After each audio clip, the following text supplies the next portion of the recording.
Salut à tous, je vous retrouve pour une nouvelle vidéo et aujourd'hui on va créer un potager ensemble parce que là on a un potager que j'ai déjà fait il y a quelques jours qui se tient très bien et j'avais envie d'en créer un deuxième et je vais profiter de ça pour vous faire une vidéo où je vais vous montrer toutes les étapes de A à Z. Donc c'est parti pour créer un potager ensemble.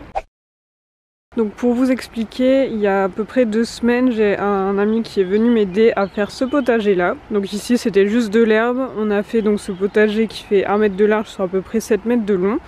On a planté pas mal de petites choses comme vous pouvez voir, ça a bien pris etc. parce que ça fait 2 semaines, ça a déjà bien poussé en 2 semaines. Et en fait moi je me suis dit tiens si j'achetais d'autres choses, donc j'ai encore acheté des plants mais en fait il n'y a plus de place dans ce potager là. Donc là le but ça va être de faire un deuxième potager juste ici en face, un peu du même style que celui-ci, donc plutôt une bande assez étroite mais au moins j'ai accès à tout. Et donc comme j'ai déjà fait ce premier potager avec mon ami Julien qui est venu m'aider, bah là aujourd'hui je vais le faire avec Valentin et on va tout faire à deux et comme ça je vais vous filmer ça, comme ça je vous expliquerai tout ce qu'il faut faire étape par étape pour créer son potager quand on part de zéro. Donc comme vous voyez il n'y a vraiment rien, il y a juste de l'herbe, donc je vais vous montrer comment faire. Au niveau des plants que j'ai et qu'on va planter, il y en a 3 que j'ai acheté. On a ici, ça c'est des patates douces violettes.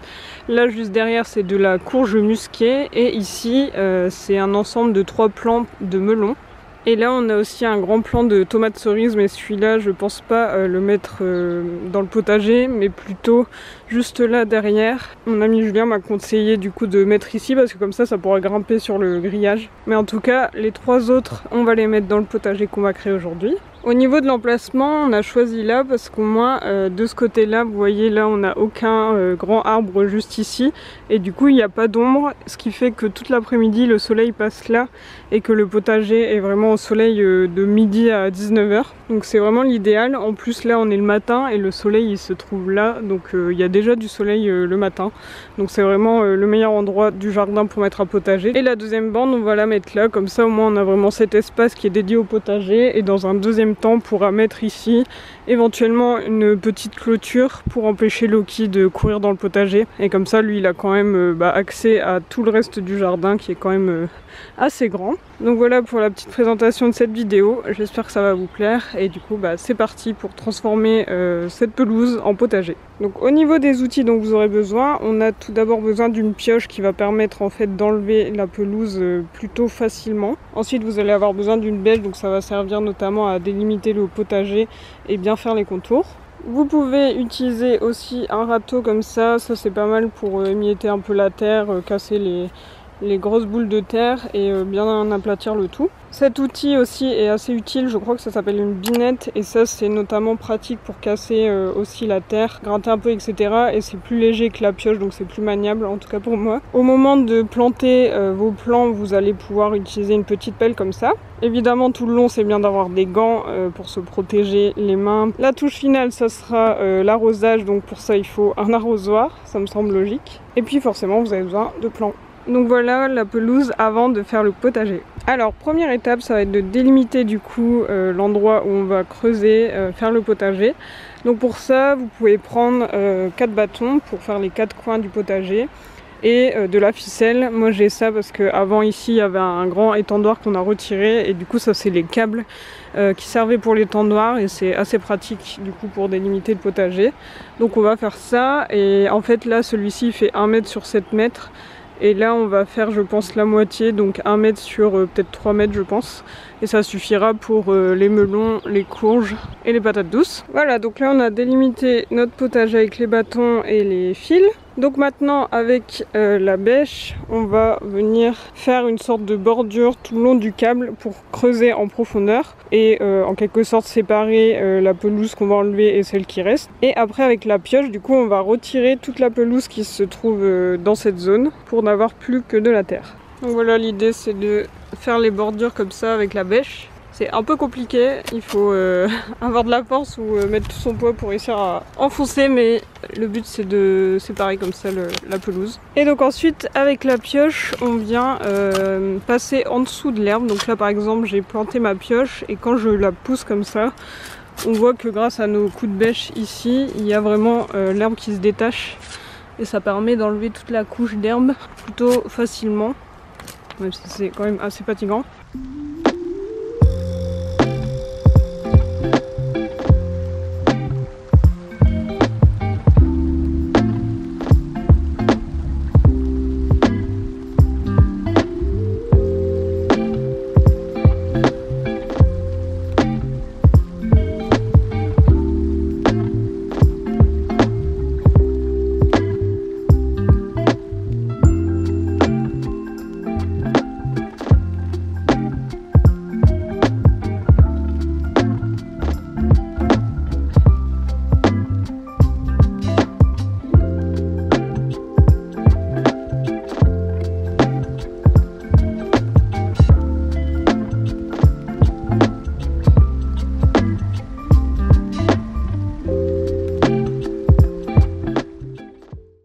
Pendant ce temps-là, on a Oli et Loki qui profitent du jardin. On a attaché Loki en longe parce que sinon il va aller dans le potager. Oli elle fait sa vie là-bas. On avance bien, on est à peu près aux 3/4. C'est assez fatigant, surtout qu'il fait quand même chaud.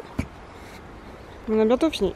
Et voilà, on a terminé d'enlever la pelouse, donc on a mis environ 1 heure pour du coup 3 mètres carrés. Ça a été assez facile dans le sens où il n'y avait pas de gros cailloux, il n'y avait pas de grosses racines, etc. Donc avec la technique de la pioche, ça a très bien fonctionné. Du coup maintenant que ça c'est bon, on va pouvoir enlever les câbles et les bâtons. Alors là, la prochaine étape, ça va être de rendre la terre plus malléable. Et du coup, on se sert de cet outil, je crois que ça s'appelle une binette, mais je suis pas sûre. Pour taper dans la terre, casser un peu les mottes de terre, sachant que nous la terre est quand même assez friable, donc ça va. Puis ça permet aussi d'enlever les gros cailloux, d'enlever les derniers morceaux d'herbe et de remettre tout bien à plat.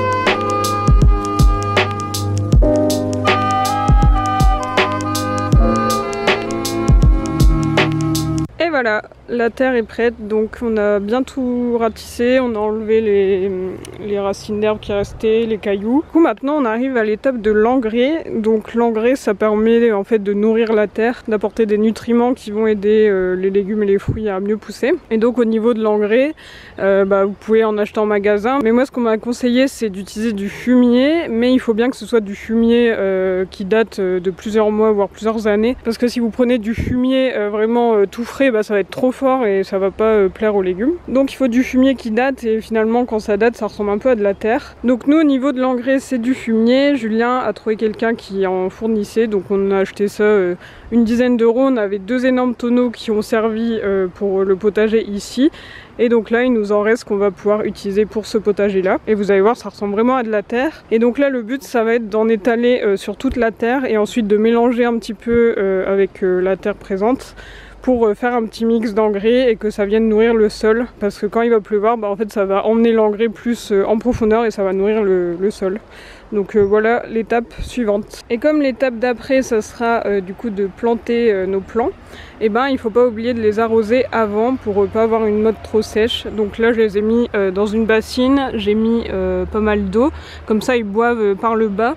Comme ça la motte sera bien humide et ça sera beaucoup mieux. Donc idéalement il faut faire ça au moins 15 minutes avant de mettre en terre. Donc voilà le fumier en question, comme je vous disais on dirait plutôt de la terre. Mais donc ça sert d'engrais et du coup on va étaler ça par dessus.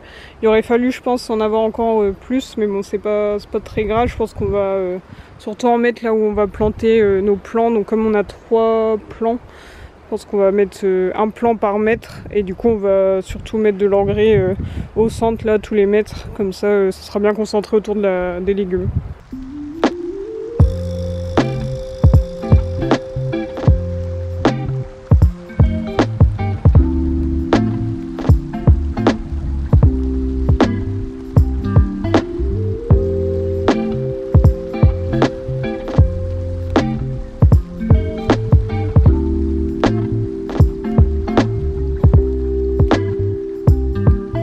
Donc idéalement il aurait fallu faire ça vraiment sur toute la terre, mais comme je le disais on n'en avait plus beaucoup. Là il fallait que j'en garde pour les tomates qu'on va mettre près du grillage.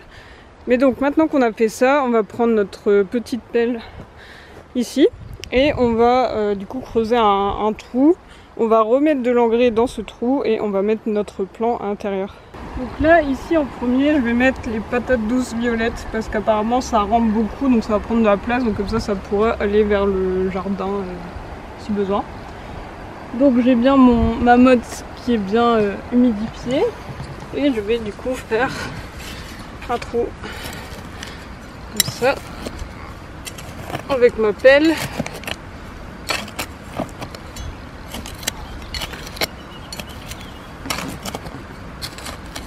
Dedans je mets on va dire 2 poignées d'engrais. Je mélange un peu avec la terre et je mets mon plant. Donc on fait comme ça, hop. Donc là comme c'est bien humide, ça reste bien compact, donc c'est pas mal. Je mets là. Et après je viens du coup mettre de la terre autour sans trop tasser. Et voilà, c'est planté. Donc Valentin s'est occupé de planter la courge ici. Et moi du coup il me reste les plants de melon. Donc il y en a 3, donc je vais faire un petit triangle.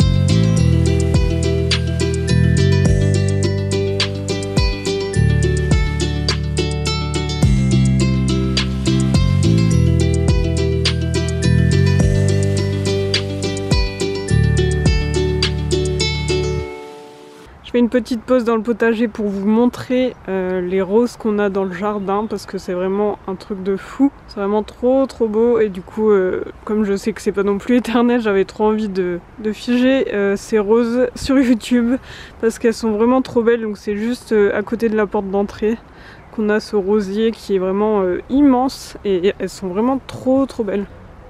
Et elles sentent trop bon. Et puis un autre endroit où on en a beaucoup, c'est sur le côté de la maison. Donc en fait c'est ce qu'on voit quand on arrive devant la maison, c'est cette façade qu'on voit en premier. Et du coup il y a un immense rosier, vraiment immense. Donc pour vous montrer un peu l'envergure, là c'est la salle à manger, là c'est le salon. Et donc il y a quand même plusieurs mètres de roses. Et donc celles-ci sont rouges alors que celles côté jardin sont roses. Mais elles sont vraiment magnifiques. Elles sont aussi très grosses. Du coup maintenant que les choses sont plantées, il ne reste plus qu'une étape qui est de faire le paillage. Donc le paillage ça permet plusieurs choses. C'est une couche en fait qu'on va mettre au-dessus de la terre, au-dessus du potager et autour des plants. Ça permet à la fois de garder l'humidité et donc au lieu d'arroser tous les jours sans paillage, vous allez pouvoir arroser 1 ou 2 fois par semaine, donc c'est pas négligeable parce que si on arrose sans paillage, tout de suite le soleil il va faire évaporer l'eau et donc ça va très vite sécher et il faudra vraiment arroser tous les jours. Alors qu'avec du paillage, la terre est protégée en fait par une couche, donc le soleil n'évapore pas l'eau et donc ça contient plus longtemps l'eau. Deuxième chose, sans paillage, quand il pleut, ça va venir complètement tasser la terre, enfin la pluie en fait va tasser la terre, donc la terre va devenir vraiment dure, ça va former une espèce de croûte et c'est pas terrible pour les plants. Et c'est pour ça que souvent on voit des gens qui passent beaucoup de temps à retourner leur terre etc. à la main pour la rendre plus malléable. Alors que si on met du paillage, en fait le paillage ça va amortir la pluie qui tombe et ça va éviter donc de tasser la terre comme ça et ça permettra de garder une terre beaucoup plus aérée. Donc ça a vraiment beaucoup d'avantages. Je l'ai remarqué parce que pour l'autre potager qu'on a déjà fait, au début j'avais mis du paillage que sur une moitié et j'en avais plus assez. Donc pendant quelques jours il y avait la moitié avec paillage et la moitié sans paillage, et j'ai remarqué que les plants qui étaient dans la partie sans paillage avaient soif beaucoup plus vite que les autres. La terre était déjà toute sèche au bout de 2 jours, alors que les autres avec paillage ça allait beaucoup mieux. Ensuite, donc comment faire du paillage? Donc il y a plusieurs solutions. Vous pouvez faire avec de la paille. Nous, ce qu'on a fait, c'est qu'en fait on a utilisé notre herbe tondue, donc on a tondu l'herbe. Et en fait après, pour qu'elle soit bien sèche, on l'a mise à plat dans notre jardin sur l'herbe pour qu'elle sèche bien, et ensuite avec un râteau on a refait un tas et on l'a récupéré, donc je vous montre juste après à quoi ça ressemble. Donc ça c'est une solution, mais il faut bien faire attention de ne pas mettre l'herbe fraîchement tondue sur le potager, parce que si vous mettez de l'herbe qui vient d'être tondue et qui est encore très humide, si vous mettez ça sur le potager avec une grosse couche etc, en fait ça va chauffer et ça va cramer en fait vos légumes etc. Donc il faut bien mettre à plat, laisser sécher plusieurs jours jusqu'à ce que ce soit bien sec pour ensuite l'étaler sur votre potager. Et si c'est bien sec comme c'est préférable, là vous pouvez mettre une couche de 10-15 cm. Du coup si c'est de la paille par exemple, c'est pareil, vous pouvez faire une grosse couche de 10 cm. L'important c'est vraiment de protéger la terre et de faire une couche de protection. Et puis après il y a d'autres possibilités, parce que tout ce qui est herbe, ça va ramener certains nutriments, mais par exemple si vous allez dans la forêt et que vous ramassez des feuilles mortes, des branches, des bouts de branches etc, vous pouvez aussi utiliser ça comme paillage, et ça va amener d'autres types de nutriments. Donc c'est bien d'alterner et pas faire que de l'herbe tondue, mais faire aussi des feuilles mortes ou des choses comme ça, et donc de faire une couche assez épaisse pour protéger la terre, éviter que ça sèche trop vite et éviter que ça se tasse. Donc voilà pour cette partie là de paillage. Et donc là dans le carton qui est là-bas que je vais vous montrer, on a donc de l'herbe tondue qui date d'il y a plus d'une semaine. On a bien laissé sécher au soleil, et du coup on va pouvoir l'étaler là sur toute la terre pour protéger tout ça. J'espère qu'on en a assez parce qu'il nous reste qu'un carton, mais au pire si on en a pas assez, je mettrai en priorité autour des plants et je comblerai plus tard. Donc voilà mon paillage, de l'herbe tondue qui date de plusieurs jours, qui a séché au soleil. Et vous voyez que là du coup c'est de l'herbe tondue qu'on a mise il y a plusieurs jours, elle est devenue jaune. Et là c'est l'herbe qu'on avait mise encore avant, donc voilà, après ça ressemble à ça. Et il faut en remettre, là par exemple je sais qu'il n'y en a plus assez, parce que à peine on creuse un peu qu'on voit la terre. Normalement il faut une plus grosse couche, donc il faudrait que j'en mette ici, mais là j'ai plus trop d'herbe tondue. Mais ouais, il faut que ce soit une plus grosse couche pour vraiment plus voir la terre du tout et protéger tout ça.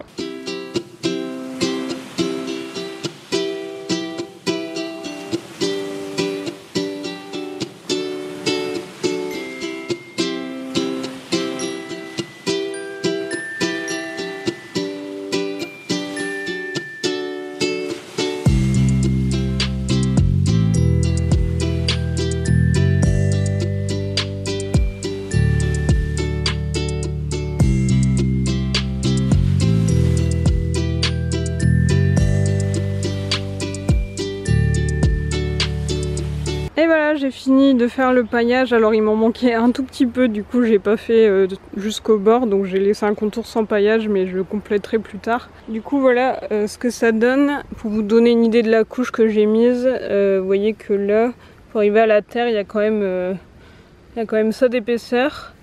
Donc c'est plus que sur l'autre potager où il n'y en a plus assez. Donc j'ai fait une belle couche comme ça, et maintenant il reste 2 étapes, l'arrosage et mettre des petits granulés contre les escargots. Je vous montre ça juste après.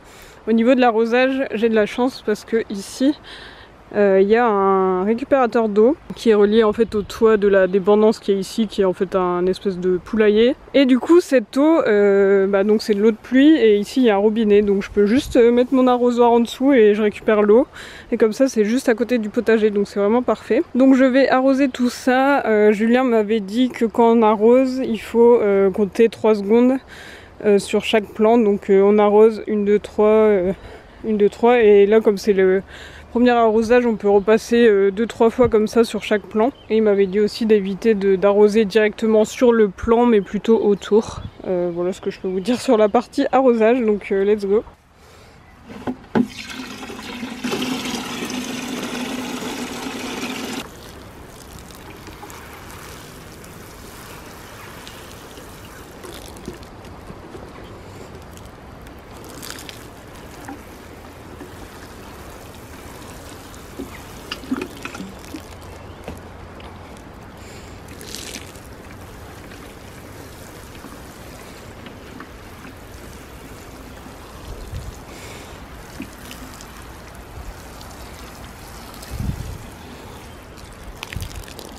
Voilà, c'est arrosé et du coup il reste plus qu'une seule étape qu'on avait fait avec Julien pour celui-ci, c'est de mettre de l'anti-limace anti-escargot.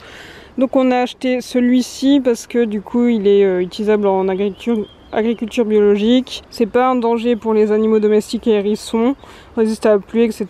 Donc voilà, en fait l'idée, si j'ai bien compris, c'est que les escargots et limaces vont manger ces choses-là plutôt que manger nos légumes. Donc l'idée c'est de faire une ligne en fait qui entoure tout le potager pour que les escargots s'arrêtent sur cette ligne et mangent ça et n'aillent pas sur les plants en fait. Voilà, c'est fait. Donc j'en ai pas mis sur la terre ici parce que si j'en avais mis sur le contour en terre, au moment de faire le paillage et de mettre du paillage au-dessus, j'aurais dû en remettre par-dessus parce que les escargots seraient passés au-dessus du paillage et n'auraient pas trouvé du coup les granulés. Donc je les ai mis sur la partie que j'ai déjà paillée, comme ça ça entoure bien les légumes et ça fait une sorte de barrière. Après Julien m'avait dit que je pouvais même carrément mettre dans la pelouse.